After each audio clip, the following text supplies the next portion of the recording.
Assalamualaikum warahmatullahi wabarakatuh. Selamat datang kawan-kawan semua di channel Riam Biru. Terima kasih banyak untuk kawan-kawan yang sudah berkenan hadir di channel ini. Dan kali ini ada satu cerita datang dari Mas Sabto di Cilacap. Mas Sabto menceritakan tentang satu peristiwa horor yang pernah dialaminya sekitar tahun 2017 lalu. Jadi di tahun 2017 itu kebetulan Mas Sabto memang usahanya itu menyewakan dekorasi pengantenan gitu ya. Termasuk tenda, pokoknya satu paket tenda, sound system, sama pelaminan itu jadi satu paket. Jadi pada saat itu Mas Sabto dapat satu orderan gitu ya, itu kerjasama sama apa yang bagian rias-rias semacam itu ya. Pokoknya dapat itu. Dan ya ada pemasangan, dan pemasangan itu biasanya dilakukan itu malam hari karena memang lagi musim ini ya, lagi musim orang menikah, lagi banyak pengantenan begitu. Jadi lumayan cukup ramai juga, tenda itu kayak hampir semuanya itu keluar. Dan di malam itu di tempat tersebut akhirnya dapat jatahnya itu malam hari. Dipasanglah atau disiapkanlah dari sekitar jam 8 malam, diangkut dan dibawa ke situ sampai diturunin ke sana sekitar jam 9 malam itu baru turun, belum dipasang-pasang dan sebagainya.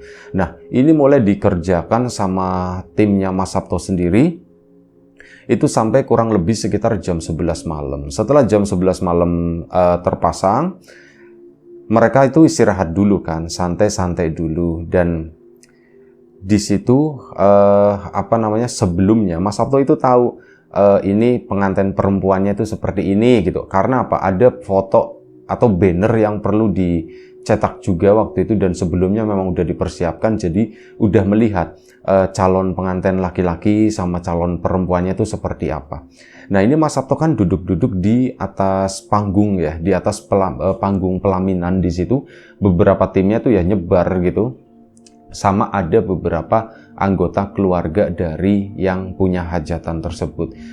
Nah, Mas Sabto lagi duduk di sana, lagi ngelamun gitu, melihat ke arah samping rumah bagian belakang. Jadi ini rumah, ini tenda agak nyorok ke samping, pelaminan di situ kan. Nah, dari pelaminan ini bisa melihat samping sampai ke belakang sana. Nah, di situ Mas Sabto lagi, ya boleh dibilang kayak lagi ngelamun, lagi ngerokok, duduk di situ sendiri. Ini anak buahnya mungkin segan kali buat nemenin Mas Sabto atau gimana. Mereka tuh ngumpul sendiri-sendiri di situ. Mas Sabto dibiarkan sendiri di atas. Dia pun ngelamun di situ, ngelihat ke arah belakang sana. Begitu ngelihat ke sana, ada seorang perempuan yang keluar dari pintu samping belakang. Itu keluar dari situ seorang perempuan muda, dan kayaknya menurut Mas Sabto ini kayaknya kok sepintas begitu ya, ini kok mirip kayak calon pengantin itu ya. Kok calon pengantinnya lu malam-malam kok keluar, mau kemana? Dia itu pertama berdiri dulu di sana kayak orang bingung gitu ya, tatapannya itu nggak ke atas, nggak lurus, tapi ke arah bawah kayak celingak-celinguk. Cuman celingak-celinguknya itu kayak orang lagi kebingungan. Dan loh, mau kemana ya? Terus apa? Dia keluar dan menuju ke arah belakang rumah. Mas Sabto pun merasa hal itu tuh agak sedikit janggal, agak sedikit aneh. Dan akhirnya apa? Karena ada beberapa anggota keluarga yang juga malam itu begadang, Mas Sabto pun ngomong, "Mas, Pak, Nun Sewu, tadi saya ngeliat ada seorang perempuan." Mas Sabto pun ngomongnya agak bingung ya, takutnya nanti dikira sosok setan, sosok mistis, sosok apa gitu, dikit-dikit kayak gitu. Sosok ngelihat, sosok indigo atau gimana, nggak mau. Ini Mas Sabto hati-hati banget ngomongnya, "Pak Nun Sewu, tadi saya lagi ngelihat ke arah belakang sana, itu ada perempuan yang keluar dari pintu samping. Dan seingat saya kan nyetak banner itu ya Pak ya, banner pengantin. Kayaknya kok mirip ya Pak ya gitu. Kok kayaknya mirip." Jadi saya pikir, loh ini kan calon pengantin, harusnya ndak boleh keluar-keluar malam-malam begitu kan.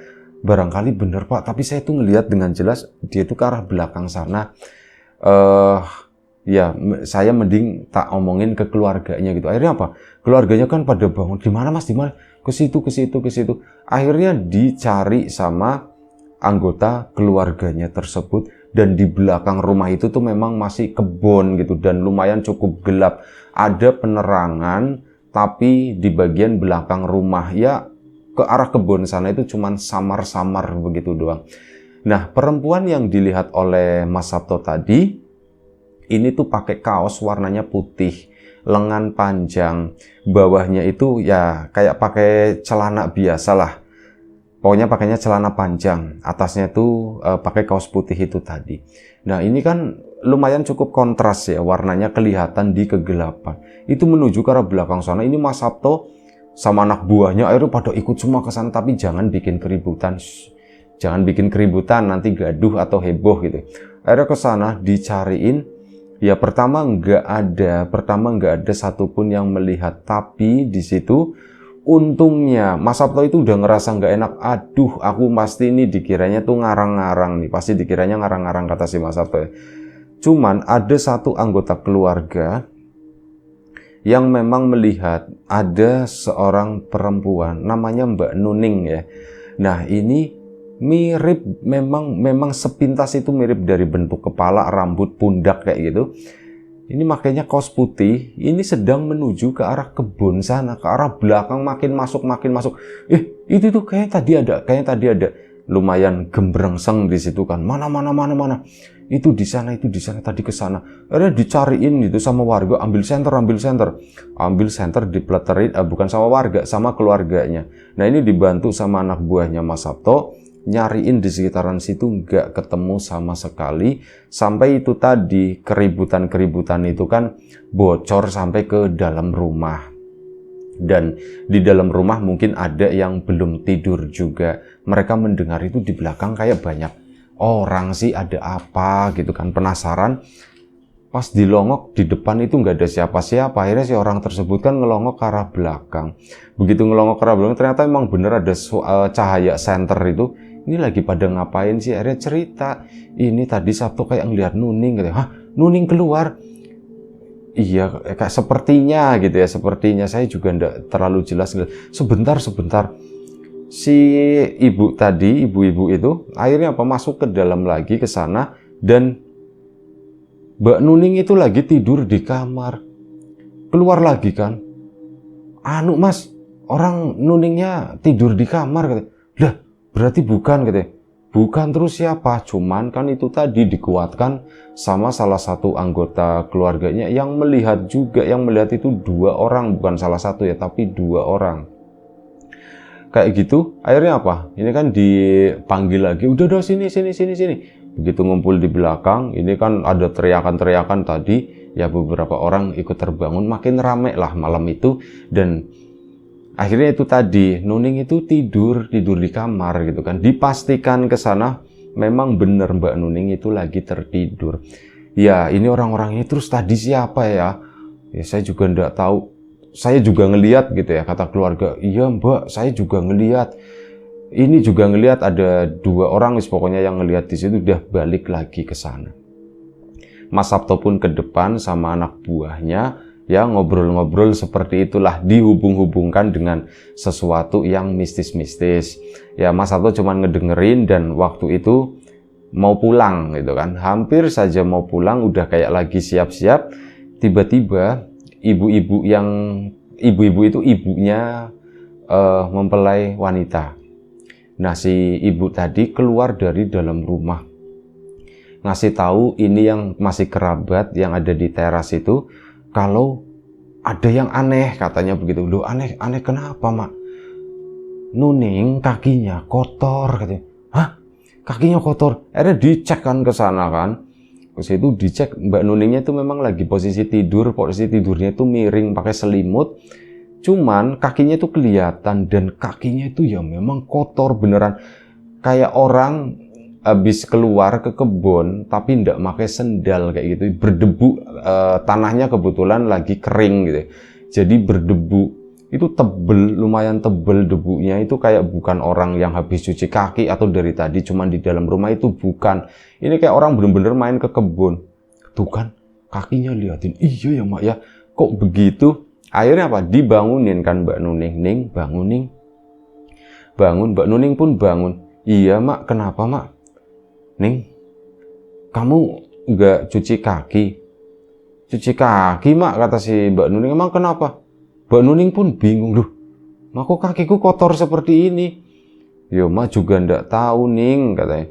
Nah ini yang Mas Sabto yang tadinya udah mau pulang kan akhirnya jadi udah penasaran, udah bentar lagi gitu kan, apa yang sebenarnya terjadi. Cuman malam itu memang enggak diteruskan. Mas Sabto sendiri terlalu lama nunggu di luaran sana, ada 15 menit, udah yuk kita pamit dulu, pulang toh udah nempel semua, udah beres semua, lampu juga udah pada nyala gitu kan. Akhirnya singkat cerita Mas Sabto pun pulang. Nah udah pulang, ini udah kan Mas Sabto nggak mengikuti kabar yang terjadi di tempat tersebut karena ya memang udah nggak ada urusan lagi, kecuali nanti udah selesai jadwalnya bongkar ya dibongkar. Udah Mas Sabto pun dengan kegiatannya. Ini singkat cerita aja. Begitu waktu dibongkar, kan Mas Sabto datang lagi ke sana dan bongkarnya lagi-lagi itu malam hari. Dan malam harinya ini tuh bener-bener malam jam 12, acara udah selesai semuanya, bisa acara selamatan, acara puncak gitu ya. Itu jam 12 timnya Mas Sabto pun habis bongkar dari tempat yang satunya langsung ke tempat tersebut. Dibongkar lagi dibongkar, cerita itu masuk. Jadi gini Mas, kemarin itu kasihan Mbak Nuning loh. Emang kenapa, ada apa? Waktu kejadian yang kemarin itu sih Mas, mungkin ada hubungannya sama yang kemarin. Oh iya yang itu ya, katanya. Iya, Mas Sabto pun jadi penasaran gitu kan. Oh ini apa sih yang sebenarnya terjadi? Nah ini menurut keluarganya Mbak Nuning itu diceritakan ke Mas Sabto. Mas Sabto nggak melihat, hanya dapat ceritanya doang. Nah malam harinya kan habis kejadian seperti itu, Mbak Nuning itu seolah-olah pergi ke belakang sana, seolah-olah ke kebun, tapi keluarga itu yakin kalau Mbak Nuning itu nggak menyadari. Jadi kayak orang yang punya tidur berjalan seperti itu ya, kayak semacam itu. Mbak Nuning nggak sadar tapi kakinya itu kotor ya, dan ini menjelang hari pernikahan. Jadi kayak keluarga juga lumayan cukup panik apa yang terjadi sama Nuning. Dan keesokan paginya acara kan mulai digelar, mulai rame-rame dan sebagainya. Ini Mbak Nuning itu masih normal aja, biasa-biasa aja, sampai malam harinya ini juga masih normal karena belum acara pengantin, masih tamu-tamu orang tua. Baru keesokan paginya itu akad nikah. Saat lagi akad nikah, Mbak Nuning itu mengalami ya kayak gejala mirip orang yang kerasukan.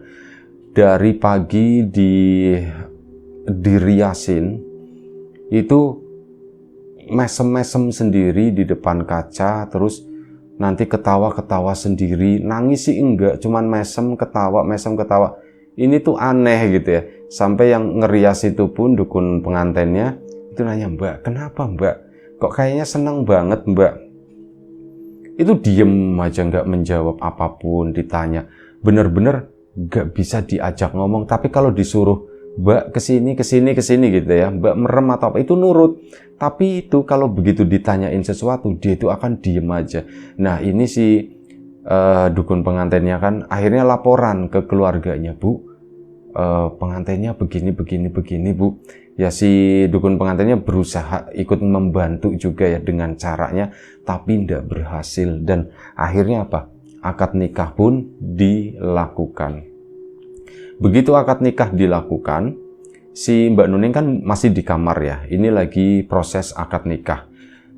Mbak Nuning itu nyanyi sendiri, lebih tepatnya itu bersenandung di sana. Dan karena lagi akad nikah, selain suara yang utama itu si mempelai sama penghulu gitu ya, ini nggak ada suara lain kecuali suaranya Mbak Nuning bersenandung di kamar. Dan karena kamarnya berdekatan dengan yang buat akad itu, suaranya pun tembus ke sana. Jadi yang pada nonton, yang menyaksikan acara tersebut kan bertanya-tanya, loh ini suara dari mana sih, suara dari mana? Sementara yang di dalam kamar itu ada keluarga sama Mbak Dukun mantennya masih di situ. Itu tuh ya mereka tegang karena Mbak Nuning itu cuma duduk di depan meja rias di sana dan kayak gitu bersenandung terus, matanya tuh merem tapi mulutnya senyum gitu ya. Kayak gitu terus sepanjang acara akad sampai akhirnya udah selesai, pengantin perempuan dikeluarkan. Begitu dikeluarkan, Mbak Nuning itu melek dan dia tuh mulai sadar. Dari pagi dia itu kayak jadi orang lain, tapi begitu akad selesai, Mbak Nuning itu kayak sadar, kayak malu-malu, senyumnya itu udah senyum normal gitu ya. Terus keluar ke sana menemui mempelai pria. Saat kan ada adat, mungkin tiap daerah itu beda-beda ya, tapi ini yang digambarkan di situ ada proses kayak salim gitu ya. Pengantin perempuan nyium tangan pengantin laki-laki, nanti pengantin laki-lakinya itu nyium keningnya istrinya kayak gitu. Itu seperti itu, ada prosesi kayak gitu. Nah, lagi cium tangan, Mbak Nuning itu ketawa di sana, cekikikan gitu ya. Dikiranya tuh ya saking senengnya, saking lucunya warga yang menyaksikan di situ kan, Dining saking senengnya sampai kayak gitu. Tapi apa? Ketawanya itu nggak berhenti dan tangan suaminya tuh dibegini terus ya, ditempelin terus sampai suaminya tuh ketakutan. Dek, kamu kenapa? Kamu kenapa? Ditanya begitu. Ya ketawa terus dan warga itu mulai menyadari ada sesuatu yang gak beres nih di sini. Dan akhirnya bapaknya Mbak Nuning itu nepuk pundaknya Mbak Nuning. Tek. Begitu ditepuk, Mbak Nuning itu kayak biasa lagi. Itu sudah kayak orang bingung gitu ya. Tapi ya itu, hal itu gak mau dibahas di sana. Acara pun diselesaikan sampai selesai. Nah, begitu udah selesai, akhirnya dibawa masuk ke dalam kamar lagi kan di sana. Nggak tahulah prosesi selanjutnya itu seperti apa, cuman kondisinya Mbak Nuning, warga itu yakin, keluarga juga yakin kalau dia itu kerasukan. Dia itu kayak bukan hawanya sendiri gitu ya, ketawa-ketawa sendiri, nggak nangis, ekspresinya itu nggak pernah nunjukin dia menangis. Dia itu cuman ketawa, mesem-mesem sama bersenandung, itu doang. Itu siang harinya. Dan makin siang itu normal lagi. Malam harinya, waktu itu malam dijejer pengantin pun keluar ya ke depan ke sana kan. Begitu dijejer, ini Mbak Nuning itu tiba-tiba melakukan sesuatu yang aneh banget. Lagi rame-ramenya tamu di situ, tamu-tamu anak muda ya gitu ya, teman-temannya, beberapa warga juga pada nonton di situ. Mbak Nuning itu tiba-tiba berdiri tegap, tangannya tuh lurus begini, terus kayak lompat di tempat gitu ya, tapi kakinya nggak begini, cuman kakinya sama, masih di tempat, cuman kayak gitu, ndrek. Itu kayak gitu dan matanya tuh melotot melihat ke arah depan sana, nggak tahu ngeliatin apaan. Itu kayak gitu, suaminya pun, "Loh Dek, kamu kenapa?" Warga pun menyadari hal tersebut, tamu undangan pun menyadari hal tersebut.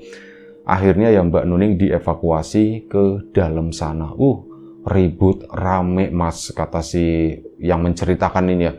Itu rame Mas, kasihan Mbak Nuning. Terus gimana Mas?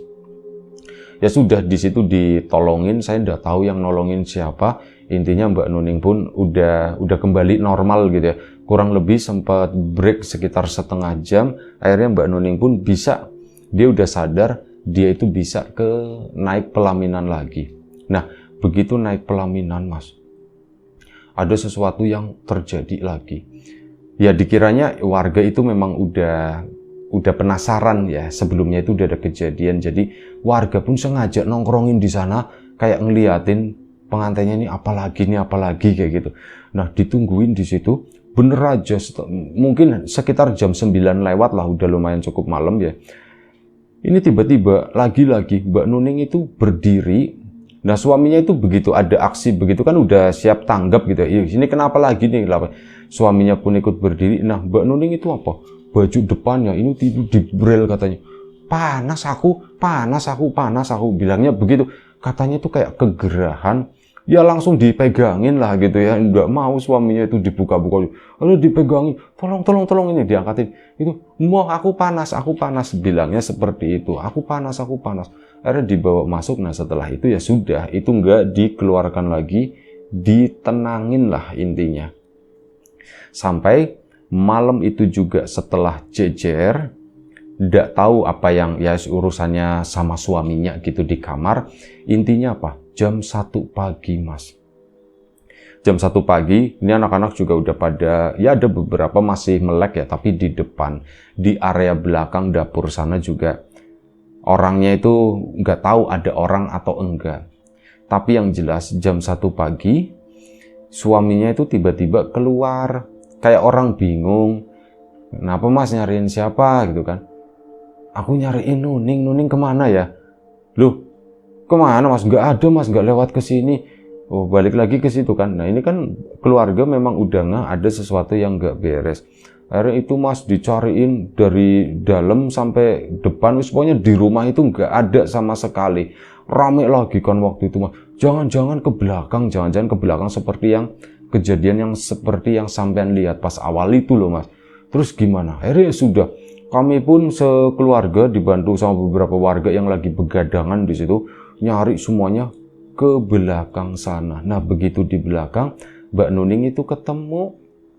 Dia itu posisinya lagi duduk, pakai kemben doang ya, gitu, pakai kemben, posisinya lagi duduk, kakinya ditekuk ke belakang, dan ya cuman duduk aja begini, tangannya itu ditaruh di depan perutnya begini, sambil nunduk, sambil merem di depan sebuah pohon bambu. Ada pohon bambu kecil di sana, memang dari dulu itu ndak pernah gede-gede, segitu-gitu aja mas. Nah itu lagi melangkruk nunduk ya kayak gitu ya. Akhirnya keluarga kan, oh itu Nuning itu Nuning, Mbak Nuning itu diem aja, cuman senyum doang. Ning pulang yuk, nurut, diajak pulang itu nurut ke sana. Baru melangkah beberapa langkah, sekitar 10 meter dari tempat Mbak Nuning duduk di situ, itu pohon bambu mas, nggak tahu, seolah-olah kayak ada angin gede yang tiba-tiba lewat di situ. Tapi bukan angin biasa. Kalau angin biasa kan satu arah ya, serek. Ini tuh ndak, kayak ada yang goyang-goyang, kayak ada yang itu ngerok gitu ya, kayak ada yang goyang-goyangin pohon itu. Ya udah kami kan ketakutan semua mas. Akhirnya kami balik ke situ, ini tuh ada apa? Pertanyaan itu makin kuat, ini harus serius nih, harus minta tolong sama siapa gitu yang mengerti. Akhirnya sudah, malam itu juga dicari lah, dipanggil ada beberapa orang di sini yang dianggap mengerti kayak gitu. Akhirnya kan datanglah mereka pun agak lumayan cukup kebingungan, sampai akhirnya mungkin sekitar jam 2:30 pagi ya, kami itu nggak tidur. Orang-orang yang dipanggil tadi pun pada pulang, dan akhirnya datang seseorang. Ini yang aneh mas, kata situ ya. Aneh kenapa? Orang itu tuh nggak kami kenal, bener-bener nggak kami kenal. Seorang laki-laki udah sepuh, usia 60 tahun lebih. Pakaiannya tuh bersih, pakaiannya warnanya putih, pakai baju gitu ya, baju kemeja, bawahnya itu pakai sarung, tapi nggak pakai kopiah, nggak pakai apa, itu cuman begitu doang, dan baunya itu wangi banget katanya. Itu datang ke rumah, assalamualaikum, disalamin semua yang ada di sana. Waalaikumsalam, saya mau ketemu sama orang tuanya pengantin, katanya begitu kan. Loh, bapak siapa pak? Dari mana? Saya dari jauh, cuman jawab begitu. Akhirnya datang ke situ, ketemulah sama orang tua pengantin tadi, orang tuanya Mbak Nuning. Dan saya dengar-dengar, bilangnya bahasanya tuh begitu. Saya dengar-dengar di sini ada pengantin yang suka kabur katanya. Pengantin yang suka kabur mas? Iya anak saya, tapi ndak kabur. Iya maksudnya itu Nuning, katanya begitu, langsung nyebut nama. Iya bapak siapa ya pak ya? Saya dari jauh, nggak pernah menyebutkan nama. Boleh saya melihat saja, katanya gitu. Boleh pak, ya minta izin sama suaminya kan. Gimana Mar, katanya gitu kan. Nah, suaminya namanya Amar. Gimana Mar, boleh? Ya boleh, enggak apa-apa gitu. Cuman ngelihat doang, dan ternyata dikiranya mau masuk ke dalam kamar, ternyata enggak. Cuman berdiri, Mbak Nuningnya sendiri itu posisinya udah tertidur ya, udah diselimutin gitu. Si kakek itu cuman berdiri di depan pintu di situ. Oh iya, kasihan. Sebentar, anterin saya ke belakang, katanya begitu kata si kakek. Ke belakang mana Pak? Ke belakang situ, ke belakang. Akhirnya dianterin ke belakang sama beberapa orang ya. Rame lu yang nganterin itu lumayan cukup banyak. Dan si kakek tersebut langsung menuju ke pohon bambu yang nggak besar-besar itu, yang kecil itu.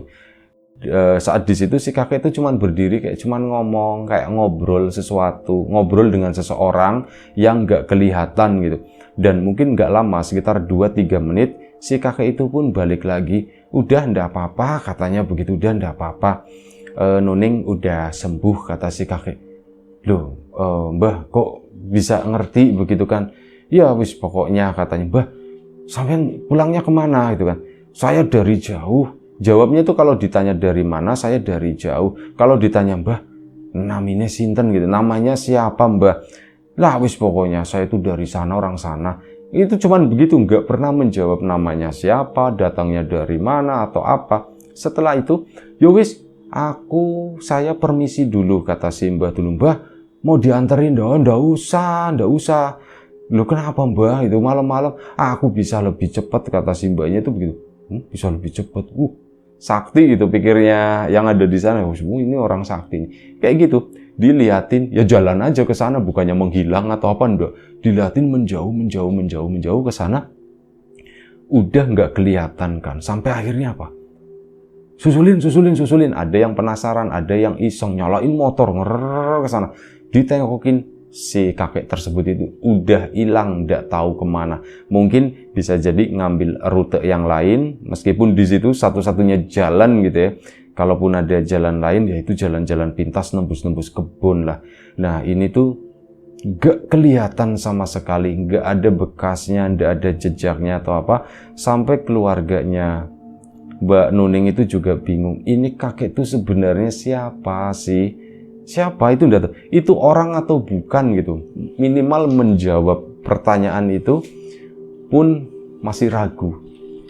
Ada yang bilang itu bukan orang, ada yang bilang itu orang, kayak gitu. Kalau bukan orang, orang kelihatan begitu jelas-jelasan gitu ya. Salaman juga kami ngerasain.